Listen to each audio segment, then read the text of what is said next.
Hello guys, Sun, Moon, Venus, and Rising, Earth sign, Virgo, Taurus, and Capricorn.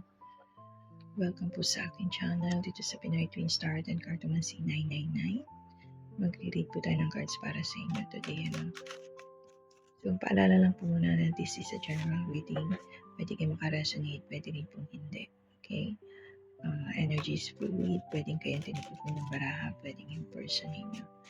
And kayo na lang po maglagay ng sarili niya sa situation sa makikita natin dito sa cards. Anyway, thank you guys sa inyong pag-subscribe and follow sa aking mga channel dito po sa TikTok. Bago lang po itong account ko. Thank you so much sa support po ninyo sa channel ko. And pakisupport nyo na rin po yung aking Instagram account. Bago lang din po. And then sa YouTube po, subscribe na po kayo sa YouTube. Okay, may bumaba ng cards. Meron kayong Four of Swords. Paki-subscribe nyo na lang po yung aking YouTube channel. Doon medyo mahaba-haba yung readings natin doon. Unlike dito sa TikTok, maiksi lang ata yung time na binibigay nila. Kaya medyo maiksi yung mga readings ko dito. Thank you guys. Appreciate so much yung pag-follow ninyo, yung pag-support nyo sa aking channel. Thank you. Subscribe na po kayo and follow para every time na may readings ako na update kayo. Thank you guys. So ayaw mo ba ng cards? May pull na lang tayo ng cards. Okay, next card is Queen of Swords. Queen of Swords. Okay. Very peaceful yung nakikita ko dito. Peaceful, self-protect. Okay, meron kayong the Hermit. Okay, sa mga nagkaroon ng learning, meditation, sa mga nagpapahinga lang and looking for an answer. And then you have the Queen of Wands. Okay, kaya pala. Kasi itong reading niya is a third party situation. Sa mga very confident sa kanyang sarili. And, okay, you have Three of Wands.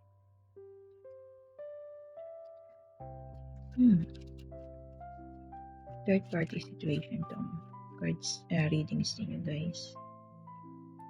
And I think hiwalay na to. And then you have Six of Cups na cards. And then bottom of the deck po ninyo, overall energy ng reading is the Star. Ang ganda naman. Positive. Okay. So, balik tayo sa cards ninyo. No? Ang Four of Swords po is someone na parang peaceful na siya ngayon. No? Nagre-rejuvenate na lang and healing na yung person na to.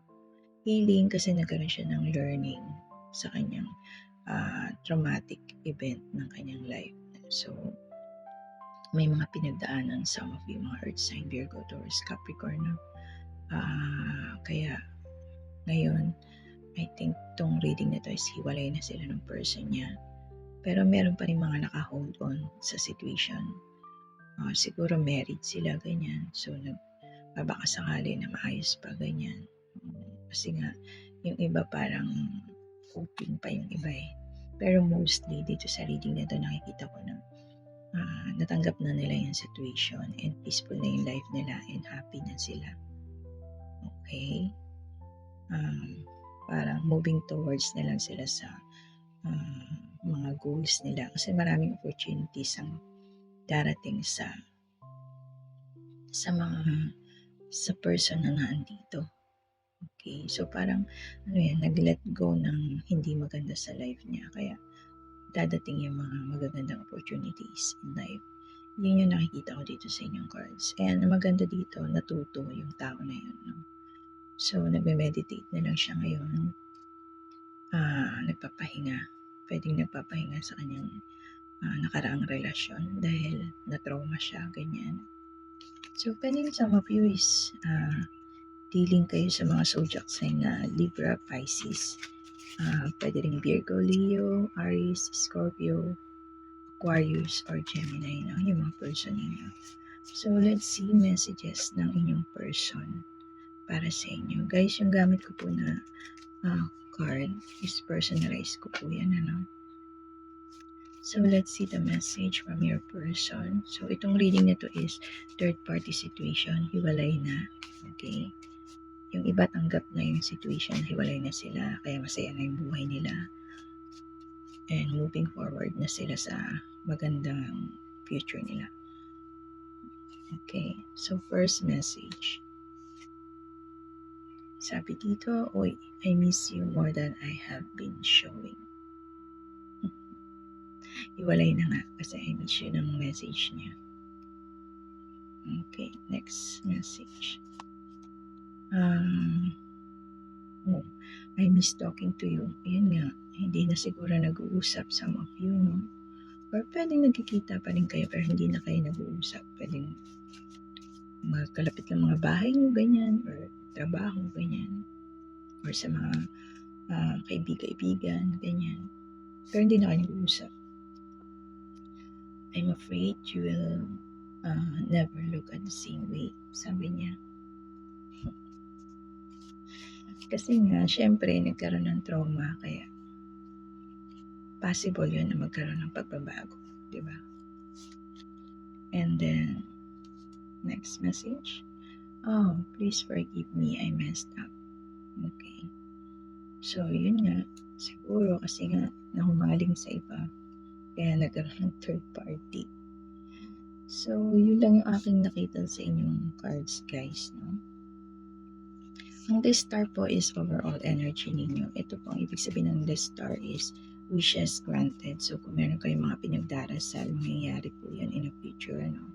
And yun nga, sabi ko, maraming opportunities na darating sa inyo. Kasi, nag-let go kayo ng nakakasagabal sa magandang opportunity sa life nyo. And then, yung iba, healing na nga after the traumatic events sa kanyang life nyo. And then, some of you is knowing you na nasa right path ka na ng buhay mo. No? Very inspired. And yung iba sa inyo, renewed hope pa rin. Siguro baka married sila nung kasal sila ng person niya. Kaya, hope pa rin siya, hoping, hold on. Okay? So, let's pull po na itong mga letters and numbers. Baka mag-resonate sa name ng person ninyo tsaka sa anniversary and birthday ninyo ng person mo. No? So, meron kang letters dito na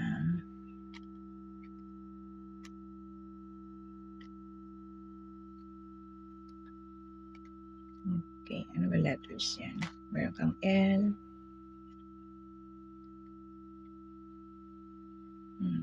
L na siya. L. Kala ko kasi 7. Meron kang L, M, L, M, Q, W, A, 22, 7, 30, number 4, and number 20. Q, G, A, M, L, W. Okay, so kunin nyo lang po kung ano yung magra-resonate sa inyo dyan, guys, no? Basta itong reading na to is hiwalay na to. Third party situation yung reason. Pwede yung iba sa mga is meron ng kasal na yung partner nila and then pwedeng bumalik sa kanyang family, ganun. But natanggap niya na yung pangyayari kaya peaceful na yung life niya. So yun lang po muna, guys. Bye for now. Thank you.